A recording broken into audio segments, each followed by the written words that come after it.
ଇଏ ହେଲା ପଖାଳ, ବାସି ପଖାଳ। ଇଏ ହେଲା ସଜ ପଖାଳ ବୋଲେ କ'ଣ ତ ତାକୁ କୁହନ୍ତି, ହଁ ଗରମ ଭାତରେ ପାଣି ପୁରା।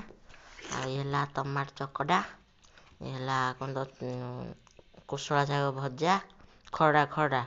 ଇଏ ହେଲା କୋଶଳା ଶାଗ ଆଉ ଶିମ୍ବ ବାଇଗଣ ପଡ଼ିକି ସାରୁ ପଡ଼ିକି ତରକାରୀ ଭଳିଆ। ଆଉ ଇଏ ହେଲା ବାଇଗଣ ଫାଡ଼ ଭଜା। ଇଏ ହେଲା ଲୁଣ ହଳଦୀ ଗୋଳା ଭଜା। ଇଏ ହେଲା ଟମାଟୋ ଭଜା। ନା ପିଠା ଅଛି, ଧନିଆ ଅଛି। ଆଉ ୟା ନାଁ ହେଲା ଘାଣ୍ଟ। ଏଇଠି ମୋ ମାମା।